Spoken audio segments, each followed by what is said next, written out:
All right. Shalom. Call Allah Yahweh by Hashem Yahushai by Hashem Rakakodash. Double honors to the apostles and elders of Great Millstone who rule well. Peace and salutation to all the brothers and elect out there who are pushing this truth and sincerity.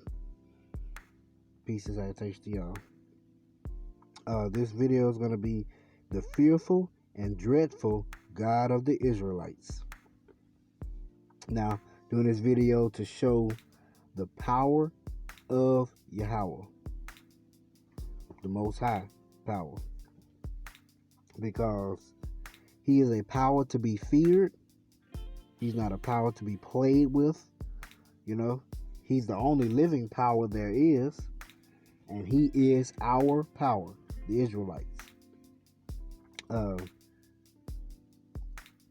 I said, you don't play with Him, and because He cares for His people and those whom He chosen, He will protect.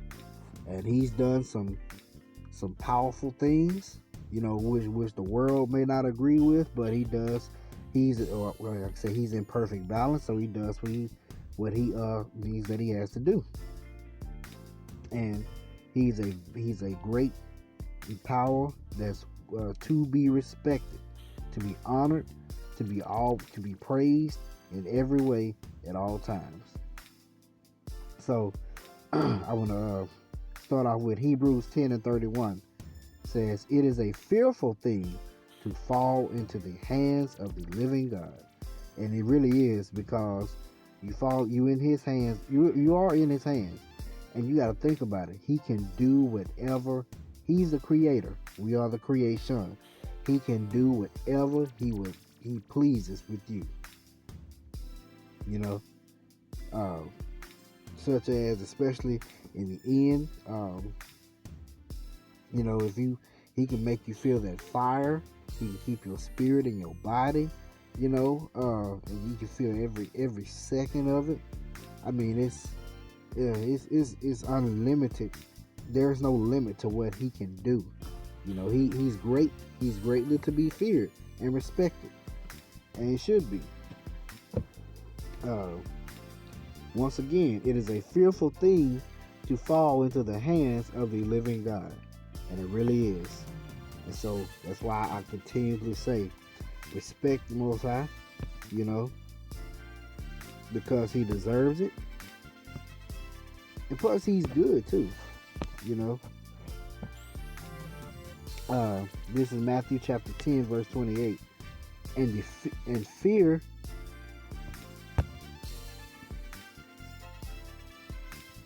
It says, "And fear not them which kill the body, but are not able to kill the soul, but rather fear Him which is able to destroy both soul and body in hell." And it's not talking about hellfire and burning for all eternity, which that's true. You should fear Him, because, fearing what Esau do, Esau can torture you, cut off limbs and cut off body parts and, feed you, all that madness, he can do that kind of stuff, but eventually you'll die, But the Most High can have you be tortured and then have you come back in the next lifetime is being maimed, blind, retarded, just whatever, He can, it's literally no limit to what the Most High can do. So yeah, you're right to fear Him.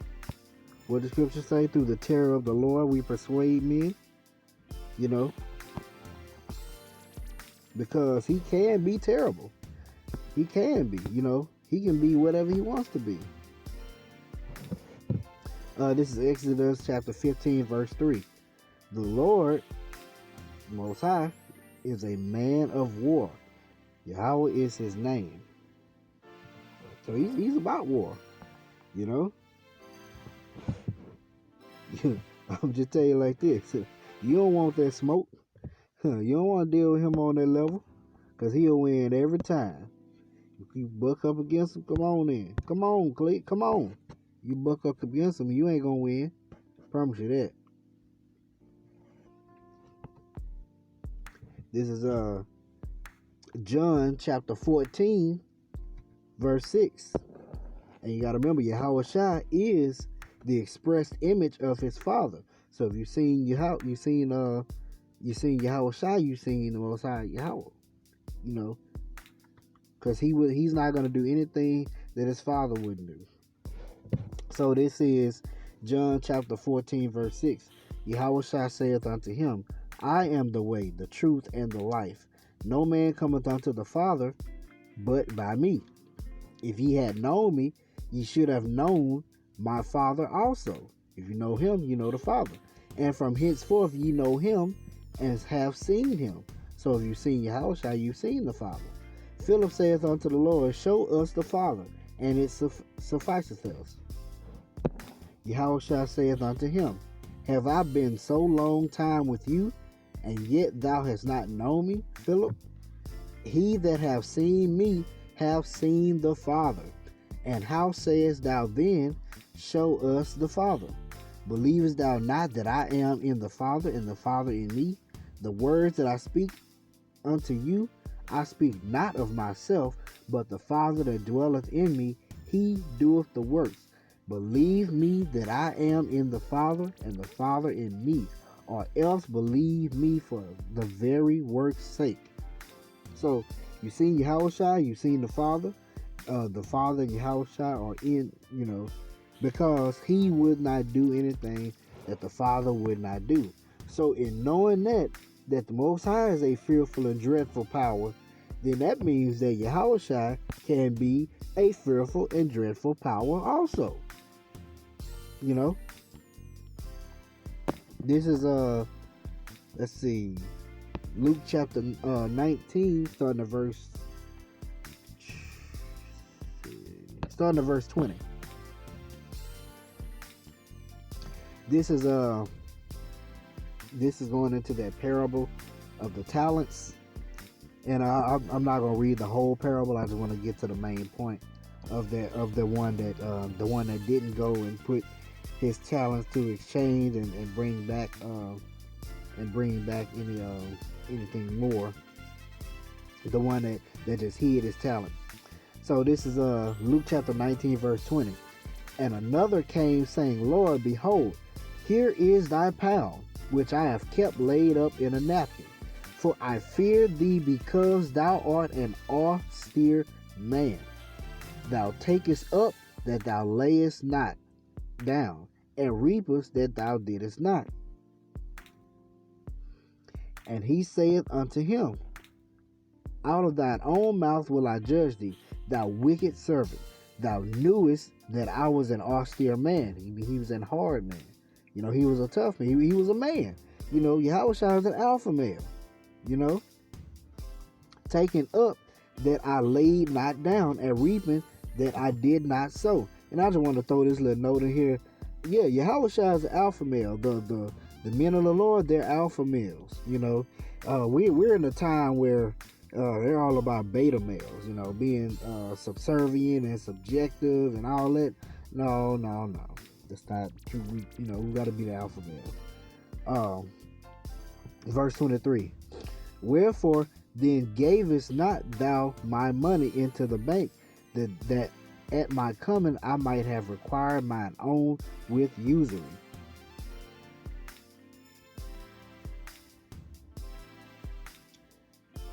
And he said unto them that stood by, take from him the pound, and give it to him that hath 10 pounds. And they said unto him, Lord, he hath 10 pounds. For I say unto you, that unto every one which hath shall be given, and from him that hath not, even that he hath shall be taken away from him. But check this out, verse 27. But those mine enemies, which would not that I should reign over them, bring hither and slay them before me. Now does that sound like God loves everybody? Does that sound like love? No. He's perfect. He's a balance, He's a hard man. He's an austere man. He's a man of war. He's fearful and dreadful. You gotta think about it, bro. He destroyed the whole earth due to the wickedness and only left 8 souls. That's a fearful and dreadful power. He drowned everyone. Cattle, beast, man, woman, child, everything.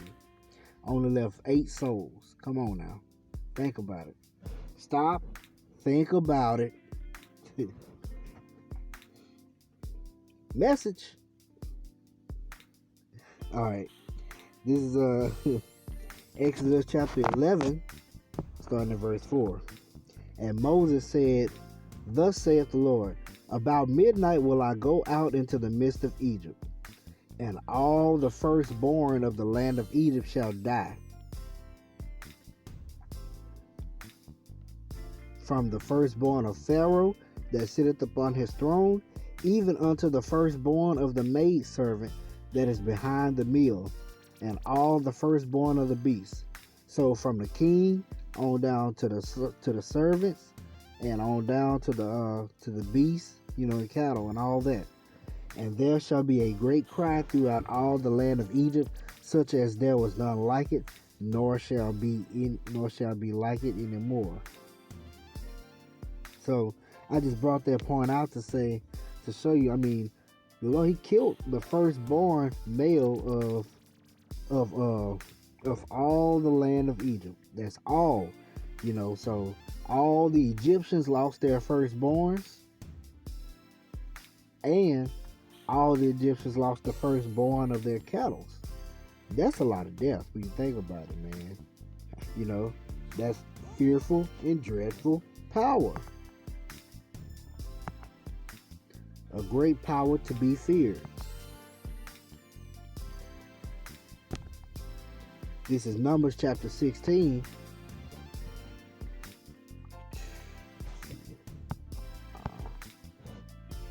Numbers chapter 16, starting at verse 12. This says, And Moses sent to call Dathan and Abiram, the sons of Eliab, which said, We will not come up. Is it a small thing that thou hast brought us up out of the land that floweth with milk and honey, to kill us in the wilderness, except thou make thyself altogether a prince over us? Moreover, thou hast brought us into a land that floweth with milk and honey, Salaki. Let me read that again. Moreover, thou hast not brought us into a land that floweth with milk and honey, or given us inheritance of fields and vineyards. Wilt thou put out the eyes of these men? We will not come up.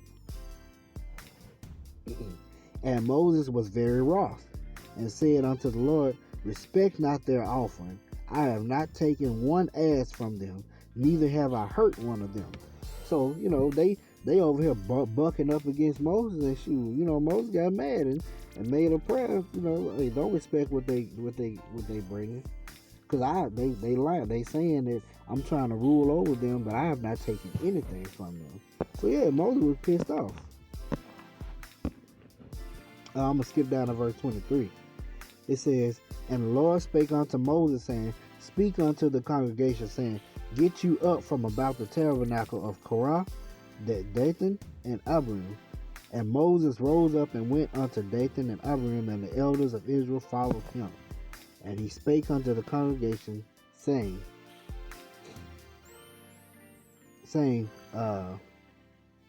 Depart, I pray you, from the tents of these wicked men, and touch nothing of theirs, lest ye be consumed in all their sins.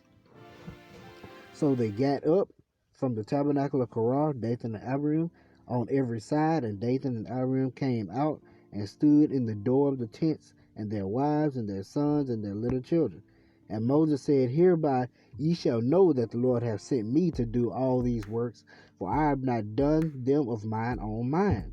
If these men die the common death of all men, or if they be visited after the visitation of all men, then the Lord hath not sent me.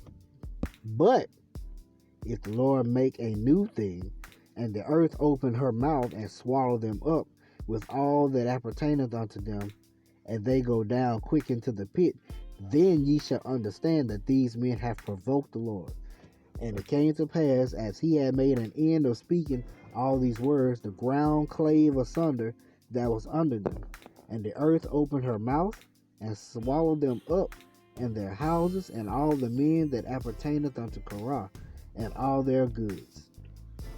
They and all that appertaineth to them went down alive into the pit, and the earth closed upon them, and they perished from among the congregation. And all Israel that were round about them fled at the cry of them, for they said, lest the earth swallow us up also. So they scared and ran too. And there came out a fire from the Lord, and consumed the 250 men that offered incense. Fearful and dreadful power. Still don't believe me? This is 2 Kings chapter 2, verse 23. I'm gonna start. Matter of fact, I'm gonna start at verse 22 so you can see what it's about. It says, "So the waters were healed unto this day, according to the saying of Elisha, which he spake." So that's about Elisha. But check this out. And verse 23. "And he went up from thence unto Bethel, and as he was going up by the way, there came forth little children out of the city, and mocked him, and said unto him, Go up, thou bald head, go up, thou bald head." And you could clearly hear, you can hear the nature of children trying to mock you and make fun of you. And verse 24. "And he turned back and looked on them, and cursed them in the name of the Lord.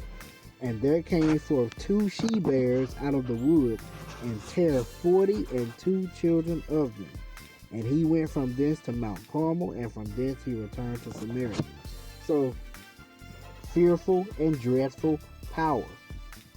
Once again, those few examples that I gave, if the Most High, the Lord chose you, especially if he chose you, he gonna take care of you.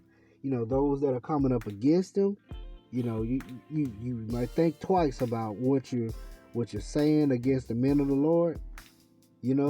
Think twice about it, because he have a special punishment reserved for you. Fearful and dreadful power. And I want to get Wisdom of Solomon, chapter 3.